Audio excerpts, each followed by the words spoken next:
8 juillet, Psaume chapitre 90, chapitre 91, chapitre 92, chapitre 93.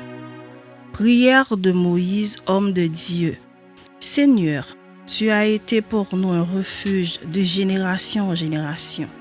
Avant que les montagnes fussent nées et que tu eusses créé la terre et le monde d'éternité en éternité, tu es Dieu. Tu fais rentrer les hommes dans la poussière et tu dis, Fils de l'homme, retournez, car 1000 ans sont à tes yeux comme le jour d'hier, quand il n'est plus, et comme une veille de la nuit. Tu les emportes semblables à un songe qui le matin passe comme l'herbe. Elle fleurit le matin et elle passe. On la coupe le soir et elle sèche. Nous sommes consumés par ta colère et ta fureur nous épouvante. Tu mets devant toi nos iniquités et à la lumière de ta face nos fautes cachées. Tous nos jours disparaissent par ton courroux. Nous voyons nos années s'évanouir comme un son.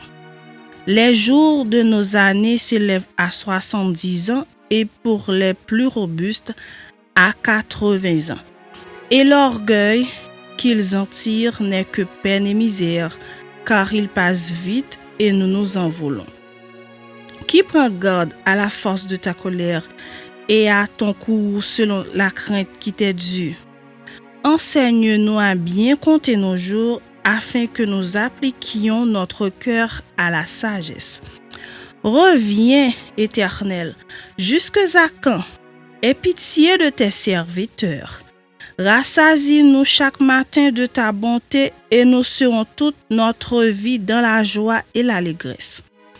Réjouis-nous autant de jours que tu nous as humiliés, autant d'années que nous avons vu le malheur. Que ton œuvre se manifeste à tes serviteurs et ta gloire sur leurs enfants. Que la grâce de l'Éternel notre Dieu soit sur nous. Affermis l'ouvrage de nos mains, oui, affermis l'ouvrage de nos mains.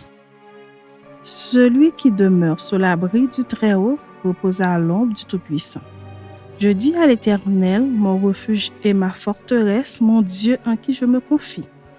Car c'est lui qui te délivre du filet de l'oiseleur, de la peste et de ses ravages. Il te couvrira de ses plumes et tu trouveras un refuge sous ses ailes. Sa fidélité est un bouclier et une cuirasse. Tu ne craindras ni les terreurs de la nuit, ni la flèche qui vole le jour, ni la peste qui marche dans les ténèbres, ni la contagion qui frappe en plein midi. Que 1000 tombent à ton côté et 10 000 à ta droite, tu ne seras pas atteint. De tes yeux seulement, tu regarderas et tu verras la rétribution des méchants. Car tu es mon refuge éternel, tu fais du Très-Haut ta retraite.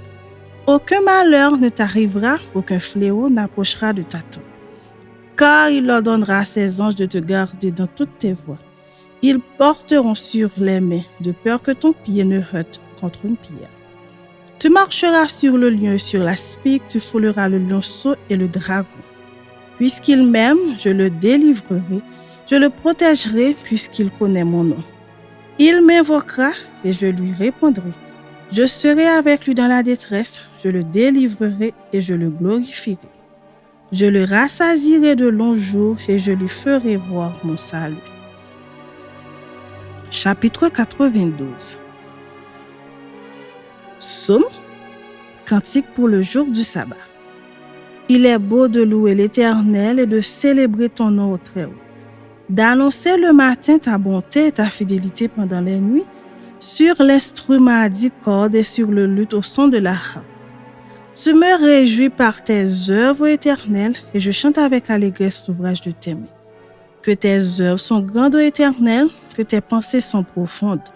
L'homme stupide n'y connaît rien et l'insensé n'y prend point garde.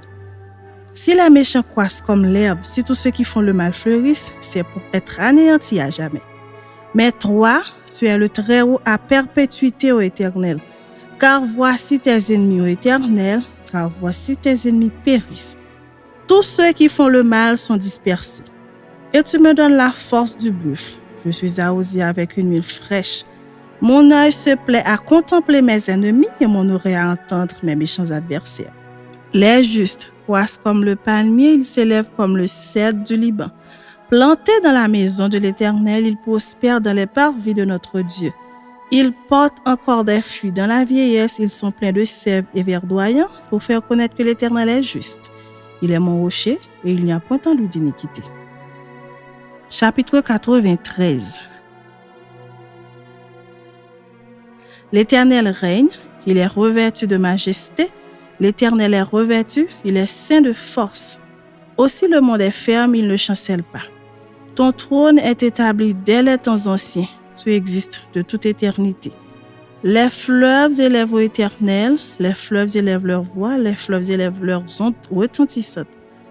Plus que la voix des grandes, des puissantes eaux, des flots impétueux de la mer, l'Éternel est puissant dans les lieux célestes.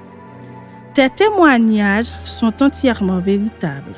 La sainteté convient à ta maison éternelle pour toute la durée des temps. Amen.